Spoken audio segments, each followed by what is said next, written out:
¿Recuerdas que en el cereal de niños, Choco Crispies, no sé, o las Azucaritas, cuando yo era niño, hace mucho?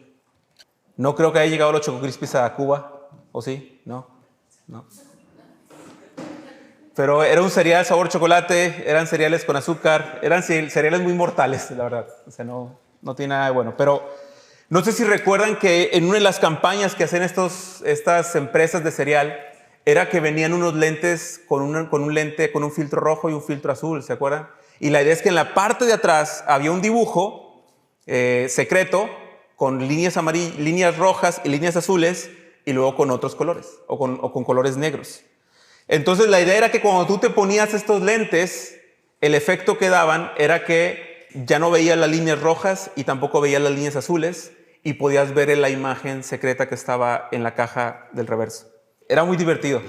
Sin esos lentes no podías ver bien, no podías jugar a este juego de la imagen secreta de los cereales. Estamos ante un texto climático, estamos ante un momento climático de todo el Evangelio de Marcos, de los 16 capítulos que tiene. Jesús finalmente muere en la cruz. Y para ver con claridad su muerte, necesitamos mirar los colores de esa cruz. Es decir, es como si necesitáramos ponernos unos lentes bicolor, como los que venían en las Azucaritas o en los Choco Crispies, para poder voltear a ese texto, para poder mirar a la cruz de Cristo y ver exactamente lo que Dios quiere que miremos en la cruz. Entonces, la intención de este sermón, este penúltimo sermón de Marcos, es que podamos mirar la muerte de Cristo, pero con estos lentes de bicolor. Y la pregunta que te voy a hacer durante todo el sermón es: ¿puedes ver al Hijo de Dios muriendo en la cruz? ¿Puedes ver al Hijo de Dios muriendo en la cruz? Y el centro de esta narrativa está en el versículo 37. Si vas conmigo al versículo 37, dice: pero Jesús, dando un fuerte grito, expiró. Y es muy importante que nos hagamos esta pregunta si podemos ver al Hijo de Dios muriendo en la cruz, porque había mucha gente muriendo, muchos criminales muriendo en su tiempo en cruces. Era la muerte más humillante que tenían los romanos para los criminales. Y como lo he dicho ya en otras ocasiones, la historicidad de Cristo no está en debate. Agnósticos y ateos reconocen que Cristo vivió hace más de 2025 años. Hay pruebas históricas de que Jesús de Nazaret existió en esta tierra. Y muchas culturas, religiones y tradiciones reconocen esta verdad, y en algunas, de hecho, Jesús es venerado de alguna manera. Tal vez algunos lo ven como un superhombre, tal vez otros lo ven como un santo más entre la multitud. Como te lo platiqué del pueblo de Ocotlán en Oaxaca, ¿te acuerdas que había un día de San Salvador y había toda una fiesta? Y yo pregunté por qué santo, por qué ídolo era esa fiesta. Me dijeron que San Salvador, yo no conocía ese San Salvador, hasta que después el misionero del lugar me dijo: es Jesús, solamente que así le dicen. Pero ellos lo tenían como uno más entre todo el montón de sus santos. ¿Te acuerdas que te platiqué de Jefferson, que fue el tercer presidente de Estados Unidos? Era alguien que creía en un ser superior, en un Dios. Pero él fue famoso porque hizo una Biblia, o le titularon la Biblia de Jefferson, porque lo que él hizo fue recortar todos los pasajes de la Biblia que hablaban acerca de los hechos milagrosos o sobrenaturales de Jesús. Y él los quitó, los descartó, y solamente se quedó con las partes de enseñanza o de moral o de ética de Jesús. Por eso para él Jesús era un gran filósofo, o un gran ético, un gran maestro de la moral. Hizo como una especie de scrapbook ahí con la Biblia y editó una Biblia que solamente tenía las enseñanzas. Interesante, porque la historia de Jesús, según Jefferson, termina con Jesús muriendo en la cruz y ya no hay más. Termina con Jesús en la tumba y no hay más. Para él, Jesús solamente fue un filósofo de su época y un pensador de su época, un maestro de ética que vale la pena escuchar. Si quien murió en la cruz solamente era un filósofo, un pensador, un maestro de ética, o un superhombre, o un gran hombre, no tiene sentido todo lo que hacemos. No tiene sentido ni esta reunión, no tiene sentido esta reflexión, ni la oración, ni las canciones que hemos cantado. Si en aquella cruz solamente murió un hombre, no tiene razón tu lucha contra el pecado. No tiene razón tu lucha con la esperanza. No tiene razón la lucha que tienes por ser obediente a Cristo. La única forma en la que todo esto tiene sentido es solamente si quien murió en aquella cruz no fue solo un superhombre, sino Jesús, el Hijo de Dios.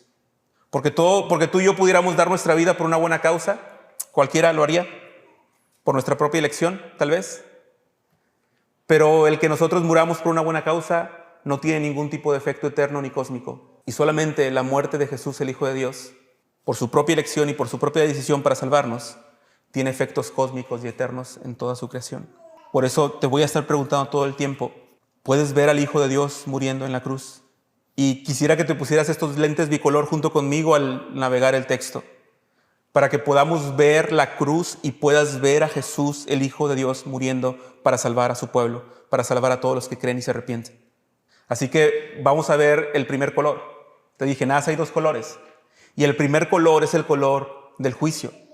Nuestro texto comienza diciéndonos ahí en el versículo 33 que hubo oscuridad sobre la tierra hasta la hora novena, desde la hora sexta hasta la hora novena. La hora sexta, ellos contaban las horas a partir como de las 6 de la mañana, entonces la hora sexta era aproximadamente el mediodía y la hora novena eran aproximadamente las 3 de la tarde. Esta ambientación sobre la cruz del Calvario, esta oscuridad durante 3 horas es interesante porque el sol apagó su brillo. Y alguien podría decir, si fue un eclipse. No, ¿te acuerdas del eclipse que vimos hace poquito, que todos fuimos a ver y que estuvo bien padre, aunque aquí en Monterrey solamente no se alcanzó a cubrir todo, faltó poquito? No sabemos qué ocurrió físicamente, pudo haber sido un eclipse combinado con otra cosa, pero el asunto es que había una densa oscuridad y cuando debía ser de día, se hizo de noche. Y esta es la primer muestra o el primer color que nos hace ver este texto. Cuando Jesús estaba en la cruz del Calvario, la creación lo estaba resintiendo. ¿Y por qué Marcos nos especifica que desde las 12 hasta las 3 de la tarde hubo oscuridad cuando Jesús estaba en la cruz del Calvario? Bueno, nos está demostrando que la profecía de Amós, capítulo 8, versículo 9, se está cumpliendo. Y mire lo que dice Amós, capítulo 8, versículo 9. Acontecerá en aquel día, dice Jehová el Señor, que haré que se ponga el sol a mediodía y cubriré de tinieblas la tierra en el día claro. Cuando Amós está hablando acerca del día de Jehová o del día del Señor, y muchos profetas del Antiguo Testamento, 700 años antes, 600 años antes, escribieron sobre este día, lo describieron tanto Joel como Sofonías, lo describieron como un día donde iba a haber densa oscuridad, donde iba a haber tinieblas, cuando en lugar de ser de día iba a ser de noche. Entonces, esta forma en la que fue escrita en el Antiguo Testamento, cuando vemos la escena que tenemos delante de nosotros en Marcos capítulo 15, podemos ver a Jesús en la cruz del Calvario y la densa oscuridad. Y es interesante porque esta densa oscuridad, tanto en Amós como en Joel, como en todos los profetas que la anunciaron, era un día donde Dios iba a castigar y a juzgar a su pueblo. Fíjate lo que dice Amós 8, que es el texto que estamos leyendo. Miré una canasta de fruta de verano y él me preguntó, ¿qué ves, Amós? Una canasta de fruta de verano, es decir, madura, lista. Entonces el Señor me dijo, ha llegado el fin para mi pueblo Israel. Ya no volveré a dejarlo sin castigo. Los cantos del palacio se convertirán en gemido en aquel día, declara el Señor Dios. Muchos serán los cadáveres en todo lugar, los echarán fuera en silencio. Oigan esto, los que pisotean a los menesterosos y quieren exterminar a los pobres de la tierra diciendo, ¿cuándo pasará la luna nueva para vender el grano y el día de reposo para abrir el mercado de trigo? Para comprar por dinero a los desvalidos y a los pobres por un par de sandalias y vender los desechos del trigo. El Señor ha jurado por el orgullo de Jacob, ciertamente nunca me olvidaré de ninguna de sus obras. No temblará por esto la tierra y hará duelo todo aquel que habita en ella. Subirá todo ella como el Nilo y se agitará y disminuirá como el Nilo de Egipto. Y sucederá que en aquel día, declara el Señor Dios, yo haré que el sol se ponga a mediodía y que la tierra en pleno día se oscurezca. Lo que está profetizando Amós es que debido a la maldad del pueblo, que estos ricos a los que les habla Oseas estaban oprimiendo a los pobres y a los más necesitados, y había injusticia, había toda serie de corrupción en medio de su pueblo, y Dios les dice que va a haber un día donde el castigo ya no va a ser pasado por alto, y ese día va a llegar, y la señal y la evidencia es que el sol se apagará a mediodía. Cuando regresamos a la escena, podemos ver que a la hora sexta, a la hora del mediodía, el sol se está apagando. Los profetas anunciaron justo lo que está ocurriendo en Marcos capítulo 15. Ellos hablaron del día del Señor, y cuando Cristo viene y muere en la cruz del Calvario, lo que nos están anunciando es que ese día se inauguró, ese día comenzó. Y ojo, porque esto es algo importante teológicamente hablando para entender lo que está pasando aquí.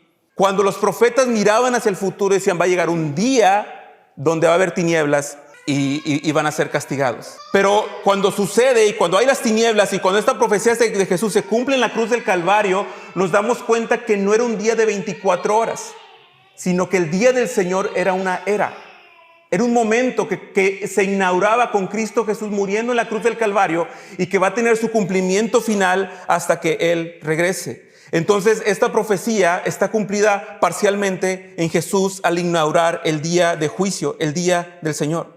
La muerte de Jesús, el Hijo de Dios, nos demuestra que ese momento ha comenzado, y ahorita te voy a decir por qué. Porque Dios está poniendo en Jesús el castigo que anunció desde Amós para las naciones.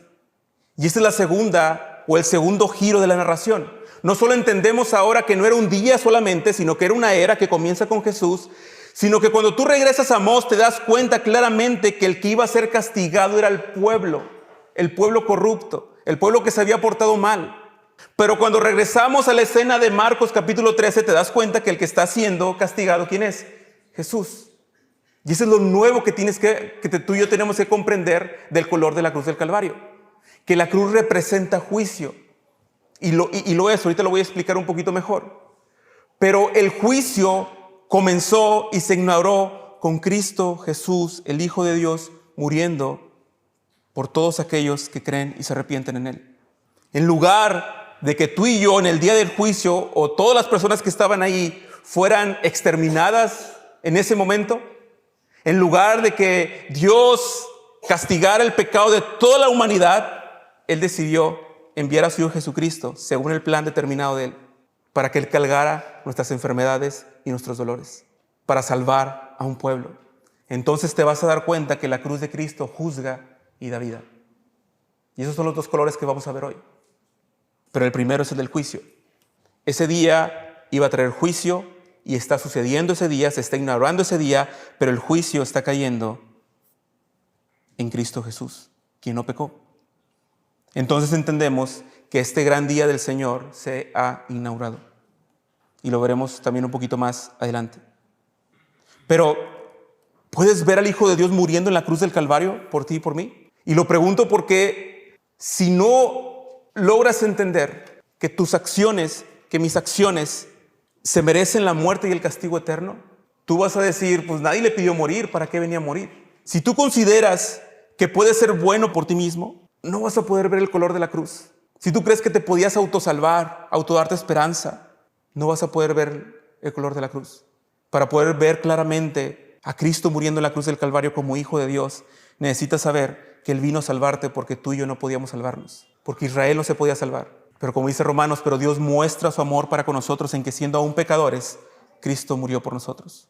Pero Dios muestra su amor a este mundo para que todo aquel que en Él crea no se pierda, sino que tenga vida eterna. Es importante que cuando veas a Jesús, el Hijo de Dios, muriendo en la cruz del Calvario, entiendas que no hay otro camino para salvación. No hay otra forma para obtener el perdón de Dios. Solamente Cristo, porque solamente Él es el Hijo de Dios. No hay otro Hijo de Dios. No hay nadie más en la historia, por más bueno, por más santo que haya sido. No existe nadie con la capacidad de ser completamente santo, santo, santo, y que haya dado su vida para salvarte, que haya dado su vida para salvar a un pueblo que se arrepiente de su pecado y cree en Jesús y cree en Él con todo su corazón. No hay ningún otro sistema, no hay otro modelo. Nadie ofrece ni hace lo que está haciendo Cristo aquí. Entonces, el primer movimiento que tenemos en la escena, el primer color, es el color del juicio, y lo vemos cuando se cumplen las profecías del Antiguo Testamento al haber densa oscuridad antes de que llegara el día del Señor. Pero dice el texto que inmediatamente después vemos ahí en el versículo 34 que a la hora novena exclamó con voz fuerte Jesús, Eloí, Eloí, lema sabactaní, que significa, Dios mío, ¿por qué me has abandonado? Y estamos ahora viendo a Jesús justo hacer un grito. Él está clamando. Es un grito de dolor. Es un grito que quiero recordarte que en este dolor Jesús nos muestra que realmente está sufriendo en la cruz del Calvario por el pecado de su pueblo. El dolor que Él está sufriendo y la agonía que está sufriendo lo está haciendo porque sabe que muchos serán justificados, como lo dijo Isaías 53. Pero este clamor en la cruz del Calvario, este gran clamor, es un eco fuerte a lo que sucede en Apocalipsis. En Apocalipsis, al final del tiempo, dice que Él enjugará toda lágrima y nos va a consolar eternamente y para siempre. Y las cosas que en un día nos humillaron, nos dolieron y nos lastimaron, algún día, gracias a la cruz del Calvario, gracias a que Él clamó y a que Él sintió el abandono de Dios, algún día eso va a ser completamente satisfecho, completamente consolado. Nos va a consolar para siempre. Y esto es bien importante ver este clamor, hermanos, porque debes de saber que cuando tú has clamado a Dios en tu vida, Él entiende tu clamor. Él entiende lo que se siente. Tal vez lo has hecho en privado. Yo lo he hecho en privado, pero he llorado con clamor. ¿Lo has hecho? Jesús lo está haciendo. Jesús entiende eso. Y en su clamor podemos tener esperanza de que algún día toda lágrima será enjugada y consolada. Así que clama a Dios. Y mira a Jesús, el Hijo de Dios, clamando en la cruz para darte salvación, para llevar tus enfermedades y tus dolores y tus angustias también. Y lo que estamos viendo en el capítulo, en esta escena, cuando dice, Dios mío, ¿por qué me has abandonado? Es Jesús nuevamente citando el Salmo 22, ¿te acuerdas? Hemos venido viendo cómo el Salmo 22 se está cumpliendo cuando meneaban la cabeza, cuando decían que a otros salvó y que no se podía salvar, que bajara de la cruz. Y cuando vas al Salmo 22 te vas a dar cuenta que dice, Dios mío, ¿por qué me has abandonado? ¿Por qué estás tan lejos de mi salvación y de las palabras de mi clamor? Dios mío, de día clamo y no respondes, y de noche, pero no hay para mí reposo. Sin embargo, dice el versículo 3, tú eres santo, que habitas en las alabanzas de Israel. Lo leíamos hace un momento. En ti confiaron, nuestros padres confiaron y tú los libraste. A ti clamaron y fueron librados. En ti confiaron y no fueron decepcionados. Entonces el clamor de Jesús es una expresión de esperanza y de confianza en su Padre. Está recitando el Salmo 22. El Salmo 22 está puesto ahí recordándonos que el Mesías iba a sufrir, que el Mesías se iba a sentir abandonado, pero el Mesías pondría su confianza en Dios, su Padre, que lo levantaría de los muertos. Así que mira el maravilloso clamor de Jesús en la cruz del Calvario. Sobre este texto se ha dicho mucho sobre el abandono del Padre hacia Jesús. Y tengo mis dudas de que realmente Dios haya abandonado a Jesús y de que Jesús realmente creyera que Dios lo había abandonado. Porque cuando lo ves de esa manera, estás utilizando solamente una palabra para darle sentido a todo el texto. Pero veamos el contexto y permíteme responder esto del abandono de la siguiente manera. Número 1. Desde los pasajes pasados hemos estado viendo cómo Cristo está cumpliendo cabalmente la profecía de Isaías 53, ¿lo recuerdas? Él no abre su boca, como cordero es llevado al matadero, y enmudece delante de sus trasquiladores. Y dice el versículo 6 de Isaías 53 que Jehová cargó en él el pecado de todos nosotros. Usando el lenguaje del texto y las profecías, Dios no está abandonando a Jesús. Dios está presente poniendo en Jesús activamente el pecado de todo su pueblo, de todos los que van a creer verdaderamente en Jesús, el Hijo de Dios. Porque si crees en Él tienes vida y vida eterna en su nombre. Es decir, alguien que te abandona te afecta con su ausencia solamente. Pero Jesús no está siendo abandonado. Jesús está cargando el pecado que el Padre puso en Él por los pecados de su pueblo. Si no lo vemos de esta manera, entonces ¿quién castigó a Jesús? ¿Satanás? ¿Los soldados romanos? Recuerda, Dios mismo envía a su Hijo para cargar en Él el pecado de todos nosotros. Y Jesús está enfrentando la copa de la que oró en Getsemaní. Está bebiendo la ira de Dios para salvarnos de ella. Y la segunda razón es que el clamor del Salmo 22 nos recuerda que aunque Jesús pudo sentir abandono debido a su sufrimiento, Jesús sabía que era el mismo Padre quien estaba aplicando este castigo. Jesús mismo sabía que su Padre no le dejaría y que resucitaría al tercer día. Es decir, que la enseñanza de Jesús sobre su muerte y sobre su sufrimiento no terminaba ahí. Jesús no dijo, voy a sufrir, el Mesías tiene que sufrir, voy a la cruz del Calvario, tiene que ser lastimado, herido, tiene que ser humillado por parte de los principales sacerdotes y después voy a morir. Y ahí termina todo. Jesús siempre dijo que iba a resucitar. Marcos 8:31. Comenzó a enseñarles que era necesario que el Hijo del Hombre padeciera mucho y sea desechado por los ancianos y por los principales sacerdotes y por los escribas y ser muerto y después de 3 días resucitar. Lo mismo dice Marcos 9:31 y lo repite Marcos 10:33 al 34. En este momento podemos ver también un recordatorio de Getsemaní cuando Jesús dijo, si es posible, pase de mí esta copa sin que yo la beba, pero que no sea como yo quiero, sino como tú quieres. Jesús está orando en el Getsemaní para no ser tentado a no ir de acuerdo a la voluntad de Dios, por lo que siente en ese momento. Jesús está orando en el Getsemaní para ser fortalecido para cumplir la voluntad de Dios. Y es maravilloso porque la expresión de este clamor, la recitación de este salmo parece ser la respuesta de Jesús ante la copa de ira que tuvo que beber. Parece ser la respuesta de confianza de Jesús en su propio Padre ante la ira que tenía que beber. En la oración de Getsemaní, a pesar de que los discípulos se quedaron dormidos, la oración de Jesús tuvo efecto, porque ahora en la cruz del Calvario está reconociendo que se siente abandonado, que es un momento catastrófico y terrible por lo que le está sucediendo, pero este salmo continúa con declaraciones de confianza y esperanza. Y justamente el versículo que sigue después de lo que Jesús dice, pero fíjense lo que dice, pero tú eres santo, tú que habitas entre las alabanzas de Israel, nuestros padres esperaron en ti, esperaron y tú los libraste, te clamaron a ti y fueron librados, confiaron en ti y no fueron avergonzados. ¿Será que Jesús no sabía que existía este versículo? Jesús sabía lo que estaba haciendo. Y Jesús nos está enseñando indirectamente cómo debemos de clamar. Te sientes abandonado, di, Dios, siento que no estás aquí. Pero después de que digas lo que sientes, haz una declaración de confianza. Pero tú eres santo. Pero lo que siento no es cierto. Pero lo que siento no puede conducir mi fe. Porque en ti esperaron nuestros padres y tú los libraste, en ti confiaron y no fueron avergonzados. Eso es justamente lo que está haciendo Jesús en la cruz del Calvario. Ahora Jesús está sufriendo la ira de Dios. Ahora Jesús está en la cruz del Calvario, muriendo por los pecados de su pueblo. Ahora Él, en lugar de pedir fortaleza para no ser tentado, ahora Él está fuerte, clamando a Dios, diciéndole, en ti esperaron nuestros padres y tú los libraste. Jesús sabe lo que está haciendo. Jesús está consciente de lo que está haciendo. Dicho sea de paso, cuando tú pienses que Dios te ha olvidado, cuando piensas que Dios te ha abandonado, cuando te preguntas dónde estaba Dios o si Dios hubiera estado ahí con todo esto o aquello que ha pasado, te voy a dar la respuesta.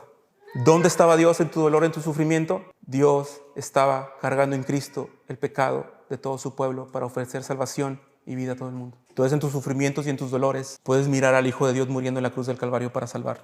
Y puedes clamar a Él y puedes ir en arrepentimiento y fe para tener salvación. El que Jesús estuviera ahí garantiza que Dios ha estado durante toda tu vida y durante toda mi vida, aún en los momentos más difíciles de tu vida. No somos capaces de sorprender a Dios con nuestro sufrimiento. Si alguien sabe sufrir, es Él. Si alguien sabe pasarla mal, es Él. Y en la cruz de Cristo, Dios entregó a su Hijo, sufrió junto con Él para salvarnos. Pero curioso, porque mira lo que dice en el 35. Algunos de los que estaban ahí al oírlo decían, miren, está llamando Elías. Escucharon Eloí, Eloí, y dijeron, se parece que está llamando Elías. Los que estaban ahí expectantes en la cruz, los que le habían dicho, desciende de la cruz y vamos a creer en ti. Los que no entienden lo que está pasando. Dice que cuando Jesús clama, dice que le está hablando Elías. Y fíjense lo que dice el 36. Entonces uno corrió y empapó una esponja en vinagre y poniéndola en una caña dio a Jesús a beber.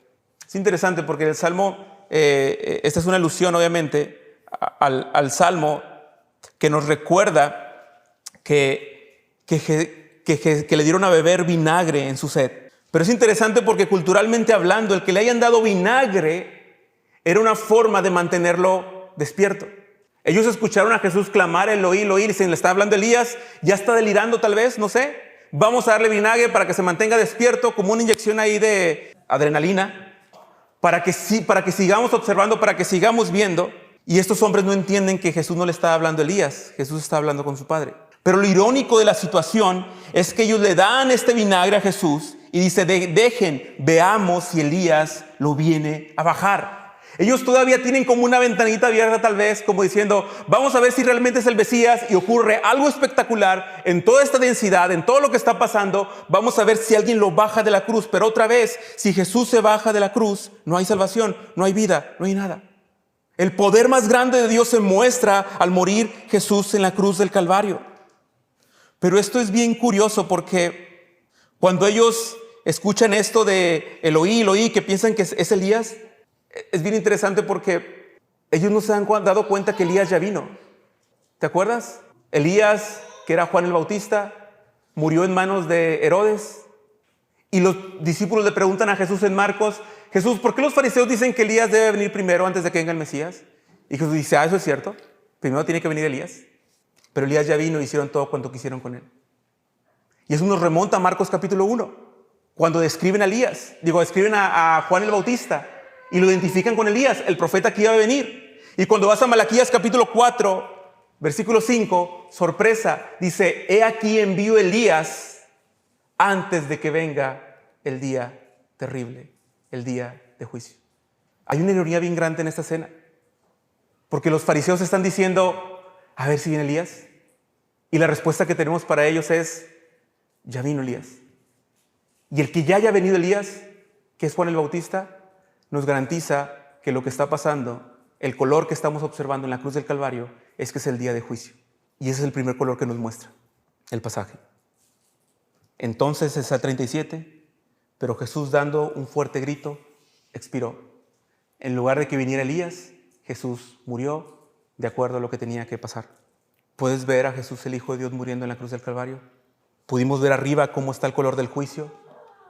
En Amós se profetizó, en Malaquías se profetizó, en Elías, y en medio del juicio que está cayendo sobre su Hijo, Cristo clama en confianza y en dependencia de su Padre. Después de la muerte de Cristo, ahora quiero que veamos el color del nuevo camino. El color del nuevo camino. Dice el versículo 38, y el velo del templo se rasgó en dos de arriba abajo. Una frase tan pequeña, pero tan poderosa. Una frase tan pequeña, pero tan significativa. Porque si hacemos un recuento rápido, este velo simbolizaba la entrada al lugar santísimo. Un lugar santísimo que fue diseñado y construido allá en Éxodo con Moisés cuando construyeron el tabernáculo. Y solamente el sumo sacerdote podría entrar ahí una vez al año para ofrecer sacrificios por todo el pueblo. La cultura también dice que el sumo sacerdote tenía que entrar con unas campanitas y con un listón aquí, una cuerda aquí amarrada, porque mientras escucharan que las campanitas seguían sonando es que él se seguía moviendo. Si algo malo pasaba y él se equivocaba, o él estaba en pecado, o pasaba algo y Dios lo mataba en ese momento ahí adentro, y ya las campanitas como por 2-3 horas ya no se escuchaban, era momento de sacarlo. ¿Por qué te cuento esto? Porque estar en la presencia de Dios era cosa seria para aquel tiempo. Si te acuerdas, en la historia de Samuel, cuando David transporta el arca en carro nuevo, usa un soldado que no debía estar ahí porque era muy claro que el arca del pacto, que estaba en el lugar santísimo, debía ser cuidada y guiada y dirigida solamente por los levitas. Mete la mano y bolas, muere en ese momento. Bueno, ahora ese lugar está siendo rasgado. El acceso a ese lugar está siendo abierto para todos por la obra de Cristo Jesús en el Calvario, por su muerte, por el juicio de Dios sobre él. El lugar está siendo habilitado para todos. Y mira cómo lo describe el texto. Dice que el velo del templo se rasgó en dos. ¿De dónde a dónde? De arriba abajo. Era un velo bien pesado y muy alto. O sea, para rasgarlo de arriba abajo, la física básica y lógica dice que tenemos que rasgarlo ¿de dónde? De arriba, ¿cierto? Si lo rasgamos nosotros, se rasga de abajo arriba. Lo podemos romper así. Pero el que se haya rasgado de arriba abajo es una idea interesante porque es Dios mismo quien está quitando ese velo de separación. Es algo que solamente Dios podía hacer. Pero esta idea de rasgar el velo es la misma idea que está en Marcos capítulo 1, versículo 10. Si tú vas a Marcos capítulo 1, versículo 10, dice: y sucedió en aquellos días que Jesús vino de Nazaret a Galilea y fue bautizado por Juan en el Jordán. Inmediatamente al salir del agua, vio que los cielos, ¿se qué? La palabra exacta ahí es se rasgaron. Y es la misma palabra que está usando Marcos en el 15. Es decir, los cielos se abrieron, se rasgaron. ¿Y qué es lo que dice después la voz? Tú eres mi hijo amado, en que tengo complacencia. Cuando se rasga el velo, ¿qué es lo que dice después el centurión? Verdaderamente este era el Hijo de Dios. Hermanos, Cristo abrió un nuevo camino. Por su muerte, por el juicio que Dios puso en él, por nuestros pecados, Cristo abrió un nuevo camino. Anda por él, vive en él, confía en él. Él sabe cómo lidiar con tu vida, con mi vida, con mi pecado y con tu pecado. Él sabe cómo lidiar con tus situaciones, con tus dolores y con tus angustias. Él sabe lo que es sufrir. Puedes ver al Hijo de Dios sufriendo en la cruz del Calvario? ¿O es un simple hombre? Y eso es maravilloso porque el que el velo se rasgue es que deja obsoleto aquel lugar. No sirve de más aquel lugar. Si ya todos podemos entrar a la presencia de Dios, aquel lugar está obsoleto. Por eso cuando Jesús dijo, nadie más coma de tu fruto, a la higuera, haciendo referencia al templo, era porque realmente ese lugar iba a quedar obsoleto. Es cierto, no quedará piedra que no sea derribada. Eso sucedió más adelante en el año 70, pero desde ese momento, cuando Cristo murió en la cruz del Calvario, quedó obsoleto y ahora todos podemos tener acceso a la gracia de Dios que hay en Cristo Jesús. ¿Ves el color del nuevo camino? Pero te das cuenta cómo este nuevo camino que se abre de bendición para ti y para mí, de salvación, de esperanza para ti y para mí, es un camino que no puedes verlo bien si no tienes el otro color del juicio. Es decir, este camino se abre porque realmente Cristo cargó con el pecado de su pueblo.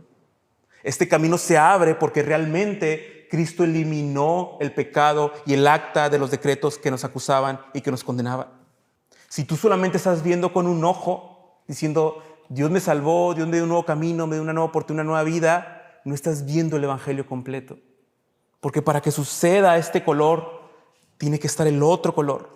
Si tú vieras esa caja de cereal solamente con el color rojo, no podrías ver bien la imagen todavía. Tienes que abrir ambos ojos, tienes que ver ambas caras de la moneda para poder entender el nuevo camino y para poder ver a Jesús, el Hijo de Dios, muriendo por ti y por mí en la cruz del Calvario. Y viendo el camino que se abre al rasgar el velo. Y terminamos, versículo 39. Viendo el centurión que estaba frente a él, la manera en la que expiró, dijo, en verdad, este hombre era Hijo de Dios. El centurión, un romano, no sabemos más de él. Marcos 1:1 comenzó diciendo el evangelio de Jesucristo, el Hijo de Dios. En Marcos 1:11, la voz del cielo dice, tú eres mi Hijo amado. En la transfiguración, la voz le dice a los discípulos, este es mi Hijo amado, escúchenlo. Y por primera vez en todo el evangelio de Marcos, un ser humano hace esta confesión. Y es un centurión. Y no es que lo despreciemos, sino que la lógica diría que era el más improbable que hiciera esa declaración. Lo más probable es que era una de las mujeres que estaban por ahí cerca, que Pedro dijera, no, si es el Hijo de Dios, que los discípulos a los que enseñó, que las personas que vieron sus milagros lo declararan. Pero este centurión, viendo a Jesús en la cruz del Calvario, viendo las densas tinieblas, viendo la oscuridad en la que estaba, viendo el clamor de Jesús, viendo el grito de Jesús muriendo en la cruz del Calvario, el que hace que este hombre diga, verdaderamente este era Hijo de Dios. ¿Cuántas personas no vieron morir de la misma manera estos centuriones? Muchísimas. Al menos históricamente puedes confiar en la voz de un experto de que la muerte de Jesús en la cruz del Calvario fue diferente a todas las que él había observado.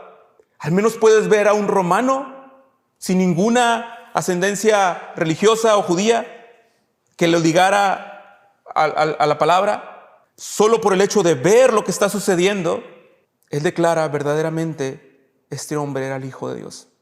Y esta es la declaración más maravillosa de todo Marcos. Verdaderamente, este es el Hijo de Dios. ¿Puedes ver al Hijo de Dios muriendo en la cruz del Calvario? Porque si lo puedes ver, hay salvación y vida para ti. Porque si te arrepientes de tu pecado y confías en Él, hay salvación. Y no solo para los que no han creído, sino para los que ya creen y siguen caminando la vida cristiana. Puedes voltear y volver a ver a Jesús, el Hijo de Dios, en la cruz del Calvario, muriendo para santificarte, para transformarte y para dirigirte a un nuevo momento en tu vida. Porque no hay nada más terrible, hermanos, que tienen tiempo en el evangelio, que tu vida esté estancada y que no avances y que no crezcas en la fe. No hay nada más terrible que pasen años y años y que tu vida no esté siendo transformada. Así que gracias a Dios por las pruebas, porque nos hacen voltear a ver a Jesús, el Hijo de Dios, que nos salvó y nos guía hacia Él. Y cierro con Hebreos 10. Jesús muere, expira, el velo se rasga, hay un nuevo camino, porque Cristo murió en la cruz del Calvario. Y Hebreos 10:19 es un texto que hemos leído en los pactos de membresía, en el pacto de membresía que hemos trabajado. Dice, entonces, hermanos, puesto que tenemos confianza para entrar al lugar santísimo, por la sangre de Jesús, ¿te das cuenta los dos colores? Tenemos confianza para entrar, tenemos confianza para acercarnos, pero no es porque no lo hayamos ganado nosotros, sino por la sangre de Cristo, por el juicio que Él bebió. por un camino nuevo y vivo que Él inauguró para nosotros por medio del velo, es decir, su carne. Y puesto que tenemos un gran sacerdote sobre la casa de Dios, acerquémonos con corazón sincero en plena certidumbre de fe, teniendo nuestro corazón purificado de mala conciencia y nuestro cuerpo lavado con agua pura. Mantengámonos firmes en la profesión de nuestra esperanza sin vacilar, porque fiel es aquel que prometió. Considerémonos cómo estimularnos unos a otros al amor y a las buenas obras, no dejando de congregarnos como algunos tienen por costumbre, sino exhortándonos unos a otros y mucho más a ver que el día se acerca. ¿De qué día está hablando? Del día del Señor. Este día donde será completo la profecía del día del Señor. Y lo está diciendo claramente Hebreos. Se inauguró el camino, pero va a regresar el Señor. Estamos en un tiempo, en una era donde se inauguró el camino, pero Cristo va a regresar por nosotros. Estamos en un momento donde Jesús en la cruz del Calvario ya venció el pecado, ya venció la maldad, incluso la enfermedad. Pero nos acercamos a un día donde todo eso será consumado. Por eso le llamamos fe, porque confiamos en que su palabra es verdad, que Él lo hizo y que Él lo hará. Y confiamos en lo que hace activamente en nosotros ahora. Así que, hermanos, démonos cuenta cómo vivir a la luz de que el Hijo de Dios haya muerto en la cruz del Calvario para salvarnos. Y si tú confiesas que eres hijo de Dios porque has creído realmente en Jesús como el Hijo de Dios, te has arrepentido de tus pecados y has venido a Él con fe, si tú confiesas eso, debemos de vivir dignamente de acuerdo a lo que la palabra de Dios manda para aquellos que entienden, como el centurión, que verdaderamente es el Hijo de Dios. La única forma para no ser obedientes, para no obedecer o para tomar todo a la ligera, es que cuando tú ves a Cristo Jesús en la cruz del Calvario, no veas al Hijo de Dios. Es cuando tú ves a Jesús en la cruz del Calvario y dices, sí, su palabra está bien, hay cosas interesantes, como decía Thomas Jefferson, pero hay otras cosas que no me gustan y hay que recortarlas. Entonces no es Jesús el Hijo de Dios para ti, es un pensador, es alguien que tiene buenas ideas solamente. Pero hermanos, mi aliento para ustedes y mi exhortación para todos nosotros es que podamos ver con arrepentimiento y con fe a Jesús el Hijo de Dios muriendo en la cruz del Calvario para salvarte. A Jesús en la cruz del Calvario cargando con el juicio que te correspondía. Lo dije hace tiempo, que si has creído en Jesús como el Señor de tu vida, si te has arrepentido de tus pecados, nunca vas a saber lo que es que la ira de Dios caiga sobre ti. Pero también tengo que advertirte que aquel día del que habla Hebreos, el mismo día del que habla Marcos, el mismo día que hablaron los profetas, también se acerca y algún día Dios va a justiciar cuentas con todo el mundo. Así que te animo a vivir dignamente el Evangelio. Si has sido un verdadero creyente, te animo a vivir el Evangelio de acuerdo a lo que dice Hebreos 10. Firmes en nuestra profesión, firmes en nuestra esperanza sin vacilar, porque fiel es aquel que prometió. Estimulémonos unos a otros, los que estamos aquí, al amor y a las buenas obras, no dejando de congregarnos como algunos tienen por costumbre, sino exhortándonos unos a otros, porque vivimos para aquel día, vivimos para encontrarnos con Cristo. Eres responsable de tu hermano y de tu hermana que caminan para ese día. Eres responsable de tus hermanos con los que vienes y te reúnes y con los que has hecho un pacto para vivir de acuerdo a la voluntad de Dios, de caminar de la mano hasta aquel día. Esa es la forma en la que se vive creyendo que murió el Hijo de Dios ahí, en la cruz. Así que ven a Él con fe, porque en la cruz, aunque suene sorprendente, aunque suene difícil de creer, quien murió fue el autor de la vida, quien murió fue Jesús, el Hijo de Dios. Y eso trae trascendencias cósmicas, eternas, que van a durar para siempre. ¿Puedes ver a Jesús, el Hijo de Dios, muriendo en la cruz del Calvario? Si lo puedes ver, vive de acuerdo a eso. Vivamos de acuerdo a eso. Señor, ayúdanos a verte en la cruz, pero no solo a verte como un personaje de la historia, sino ayúdanos a verte como lo que eres el Hijo de Dios, que traspasó los cielos para salvarnos. Nadie te quitó la vida, sino que tú tenías el poder para ponerla por tu propia voluntad y para volverla a tomar. Tú decidiste hacer esto por amor a tu pueblo y a tus hijos, y nos enseñaste el verdadero amor, el verdadero perdón. Señor, perdona nuestro pecado, perdona nuestra maldad, perdona nuestra falta de fe y enséñanos a ver la cruz. Enséñanos a ver tu obra en medio nuestro. Sostén a tu pueblo, sostén a nuestras familias, sostén los matrimonios, sostén a los padres, sostén a nuestros hijos, Señor. Ayúdanos a vivir para tu gloria, a la luz de tu cruz. Permítenos ver estos dos colores siempre, Señor. El juicio que ha sido derramado en Cristo para salvarnos, el juicio que vendrá a los que rechacen a Cristo, pero también el nuevo camino que se ha abierto. La bendición que ahora tenemos de descansar en ti plenamente, espiritualmente, físicamente, sabiendo que tú cuidas de nosotros, que tú nos justificas y que estás intercediendo por nosotros a la diestra del Padre. Que en los dolores y en las angustias que tenemos, en la falta de esperanza, en la frustración, alienta nuestros corazones para vivir de acuerdo a tu voluntad. Porque tú abriste un nuevo camino y ese nuevo camino que se abre o que se ha abierto nos sostiene, nos fortalece, nos da seguridad y esperanza. Así que guíanos, Señor, a través de tu palabra y sosténnos por la sangre de Cristo. Permite que podamos congregarnos fielmente y que podamos ser responsables unos de otros para que lleguemos juntos a aquel día en el que tú juzgarás a toda tribu, a toda lengua, a toda nación y en el cual tú nos vas a declarar justos delante de ti, no por nuestras obras, sino por la sangre de tu Hijo Jesucristo en la cruz del Calvario. Gracias, Padre. Te bendecimos en Cristo Jesús. Amén.